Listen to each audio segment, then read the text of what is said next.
บ่เคยเห็น บ่เคยเห็นอย่างสุดยอดยี่หลีได้พี่ทอมขา แบบไหนหมอลำดูฟรีมาลำดูฟรีร้านค้าร้านขายของพ่อค้าแม่ขายเฮากับขายฟรีขายฟรีบ่ได้เก็บค่าทีค่ะหมอลำเฮาเตรียมตัวเด้อมื้อนี้เด้อเตรียมตัวไปใส่เล่นฟรีว่าท่านได้เห็นหน้าแม่เจ้าภาพยุคเคยมาเดือดไหลเพิ่นต้อนรับแขกอยู่แขกมาหลายมื้อนี้พี่น้องครับแขกมาหลายเพราะว่ามันเป็นงานใหญ่เป็นงานส่วนตัวพี่น้องเข้านอกจากได้เบิ่งฟรีแล้วมื้อนี้ถือว่าได้ร่วมบุญกับทีมงานคณะเจ้าภาพนะครับเดี๋ยวจักหน่อยก็สิมีการรับอัญเชิญดวงวิญญาณเพราะฉะนั้นแล้วเบิ่งร้านค้าร้านขายมากันหลายผู้หลายคนที่สำคัญเป็นอย่างไรคะเพิ่นมากหลายสาวหน่อยแล้วเพิ่นโจเพิ่นไปบอกบางแรกนี่ดิแม่เจ้าภาพก็ไปว่าคอยมักมู่เจ้าคอยติดตามคอยเบิ่งตลอดก็เลยจ้างไม่พี่น้องเบิ่งอ๋อก็เป็นทัวร์แท้เอาก็บอกอีหลีบอกอีหลีเหตุผลที่เพิ่นจ้างสาวหน่อยแล้วเพิ่นโชว์มากมื้อนี้เพิ่นตีเพิ่นมักหมู่เฮาปฐมเพิ่นบ่วาง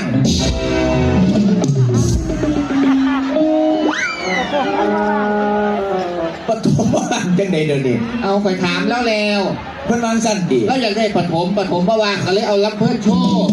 มันบ่แม่นเพิ่นมาเปิดงานบางแรกก็ยังย้ำอีกอยู่ว่าเวทีใหญ่อลังการแสงสีเสียงสุดยอดทั้งหลังข่อยเห็นแล้วอลังการจ้างต่อปีหน้าโอ้อันจ้างต่อนี่บ่เถียงค่ะเพิ่นเว้าอีหลีเพิ่นว่าสิจ้างสาวหน่อยแล้วเพิ่นชอบชนต่อปีหน้าจ้างต่อสาวหน่อยแล้วเพิ่นโชว์ต่อบ่เพิ่นว่าสิจ้างระเบียบเพิ่นนี่ล่ะเบิ่งฟรีคือกัน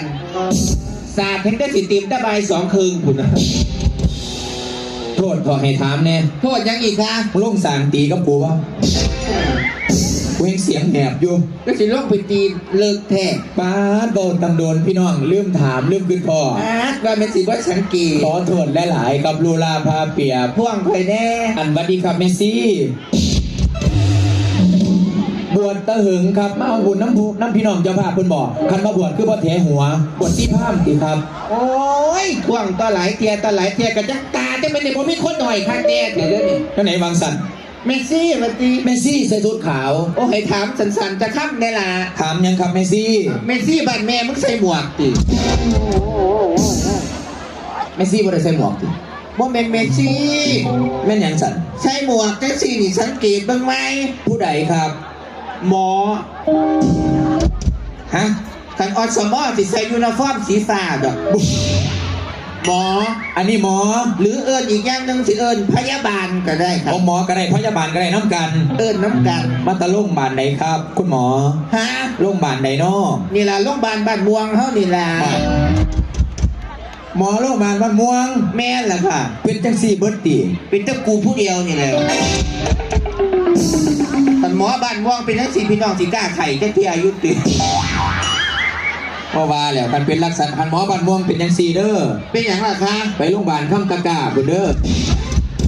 เอาคือที่ไห้เพิ่นแลนไปไกลแท้เอากระเบิ้งตะหมอเนี่ยเนาะที่ไปรักษาภายในตั้งแต่จะขวางกับเป็นถ้าเป็นบาดทะยักขึ้นอย่างนี่เนาะว้าวไปทัวร์ไปทีบจะเป็นตาช่างนั่นเมืองการเมืองงานแต่ละมือแต่ละเวเดี๋ยวจับคนเจ็บไข้ได้ป่วยจะเป็นตาช่างอย่าจมแหมเดี๋ยวบ่มุมเจ้าหน้าที่จักเทียอย่าจมเป็นหมอต้องโง่ม้วนมวนจังเลยบ่ม้วนกับพี่กับน้องบ่จังสี่ล่ะค่ะถูกต้องแล้วเพราะว่ามันเป็นเอกลักษณ์หมอเอกลักษณ์แบบใดเอาหมอบ้านม่วงว่าบ่มวนเบิดที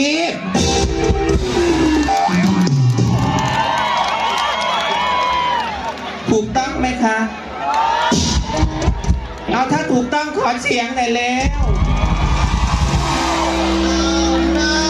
มีฉะนั้นเจ็บไข้ได้ป่วยเจ็บเบาๆอ่อนๆเด็ดๆที่แตกยาพาราเอาค่ะปาดมาบ่ายเพิ่นคักแน่แท้พี่น้องอย่าได้จะกล้าไปโรงพยาบาลเป็นหมอบอกมอนมันเป็นเอกลักษณ์ของหมอเป็นทั้ง4เบิร์ดทีค่ะโอ้ยมันก็บ่เบิดทุกคนดอกบ้านนี้เจ้าแม่เป็นอย่างคะคือบ่อยู่โรงพยาบาลพุ่นมาอย่างเอาที่ให้อยู่โรงพยาบาลจังไหนแม่เจ้าภาพแล้วจ้างมาค่ะเพิ่นจ้างเจ้าหน้าที่ได้ล่ะตำรวจได้ล่ะเจ้าหน้าที่ก็จ้างพี่น้องเกิดเหตุชุลมุนวุ่นวายขี่เราตีกันใน4 ดึกดื่นเที่ยงคืนเจ้าหน้าที่ดูแลแต่ขันคดตีกันเลือดตกยางออกเป็นหน้าที่ของพยาบาลค่ะโอ้รักษาได้แบบจะทันหันเลยว่าพยาบาลนี่รักษาได้เพราะอสมแถวบ้านม่วงว่าเป็นก้าวดอกนี่ใครแน่ถ้าหาหยอดไส้อบีดน้ำบางคนละ เจ้าอย่าเว้าเด้อ เป็นอย่างไรคะ อสมเพิ่นก็รับใส่พี่รับใส่น้องเพิ่นก็มีเงินเดือนคือกันเด้ โอ้ยจื้อขี่ให้หมากินกับโบอิ่ม มึงคือว่าครับแท้ งั้นเดือน2,000เห็นงานหลายก็หมออนามัยคุณเมย์ เพิ่นเฮ็ดหยังแน่จะมาเพิ่นเฮ็ดหลาย หยอดไส้อาเบดกับว่าแล้วเด้ เป็นได โอ้ยแต่ละปีหายางอ้อมบ้านใครรู้ตัวว่าเป็นสุภาพสตรีนะคะ เป็นหยัง ออกมาตรวจมะเร็งปากมดลูก เออ เพราะว่ามันเป็นโรคของผู้หญิงมาตรวจช่องคลอดเด้อ คือได้ยินอยู่ ยาจะนับหีผู้อื่นหีเจากของบ่หลากจะเทียบมืดหม้อบอดเต็ม อสมบ้านม่วงนี่ ว่าอ๋อแต่ว่าแถวบุรีรัมย์คุณเนาะแถวบ้านข่อยคุณละกู้เมืองคุณละ เว้าไปเด้ออันเว้าก็เว้าเถอะเนาะ เป็นยังไงคะ อาชีพอื่นบ่มักตีตำรวจจังสิก็ดีเด้เพราะว่าถ้าเป็นครูเป็นหมอเป็นหยังตำรวจก็เป็นอาชีพที่ดี จะว่าอย่างก่อนก็มัน เรียนตำรวจเป็นตำรวจก็ดีเฮ้ยเจ้าหน้าที่มาเยอะ เอาเป็นพ่อเกียรติดอกมิตรผัวกูละหัน เป็นหยังเจ้าบ่มักติตำรวจ มักจังไหนว่าถือกันนะถึงว่าตำรวจกับพยาบาล บ่ถือกันมองใด เอาบางแรง เออ เอาเขามาแต่ใส่กับหมู่บ้าน มาตนาแก่นครพนมนี่มาทางพังโคนก็มานี่เลย ย่านอยู่ย่านตำรวจเพิ่งทำหน้าที่ เพิ่นทำหน้าที่รักษาความสงบเรียบร้อย อุ้ยตั้งด่านแต่เงินเดือนเป็นข้าราชการก็หลายไปแห้งนักสิมาตั้งด่านเอาเงิน500กูอยู่นี่ เอามีใบขับขี่อยู่ไปย่านเป็นหยัง ผู้ขี่กูนี่ แน่บ่แล้วอีก ไม่ไปขับขี่สิแล้วไปใส่บ่แล้ว เป็นหยังจึงบ่แล้ว เอาจับความเร็วกูคือเก่าเห็นไหมมันเสียวให้ได้กะละ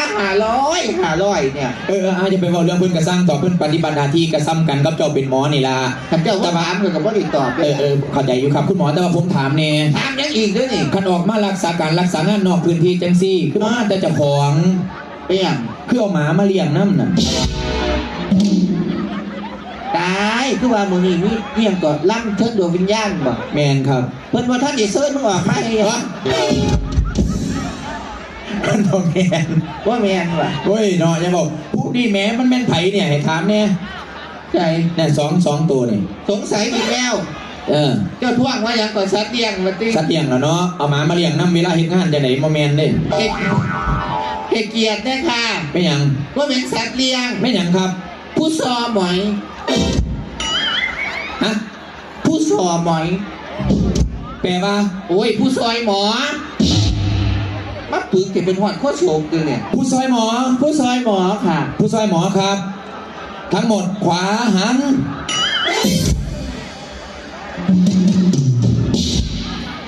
โอ้ยอีสุดม่วงเอ้ยมึงเอาหูไปกินปรุงทั้งใดเขาบอกขวาหัน ขวา